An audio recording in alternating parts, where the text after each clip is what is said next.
Subdit 3 Jatanras Ditreskrimum Polda Sumsel melakukan olah tempat kejadian perkara di sebuah kos di kawasan Ilir Barat 1 Palembang. Lokasi tersebut menjadi tempat dugaan penganiayaan oleh oknum anggota Polri Bribka RMM terhadap mantan pacarnya Wina Septianti. Dalam proses olah TKP yang turut dihadiri korban mengaku mendapat 25 pertanyaan dari penyidik. Pemeriksaan itu mencakup kronologi kejadian, hubungan antara dirinya dan pelaku, serta mencocokkan keterangan sejumlah saksi, termasuk soal airsoft gun yang sempat diarahkan pelaku saat warga mencoba melerai.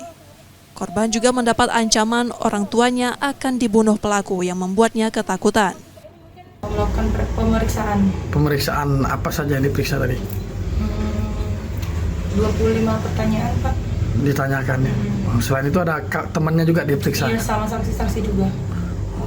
Mbak, untuk yang pengancaman akan membunuh orang tua itu memang ada nggak di? Iya, emang ada. Dia ngancam-ngancam saya, bilang kalau orang tua saya akan dibunuh. Karena dia tahu kalau saya lemah karena keluarga.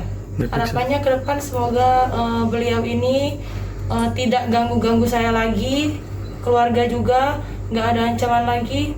Karena saya benar-benar takut, Pak, merasa diancam, nggak tenang. Peristiwa ini Bribka RRM langsung dikenakan penempatan khusus selama 30 hari di Propam Polda Sumsel. Dari hasil pemeriksaan internal, ia dinyatakan positif mengkonsumsi obat-obatan terlarang, selain ia juga sudah berkeluarga.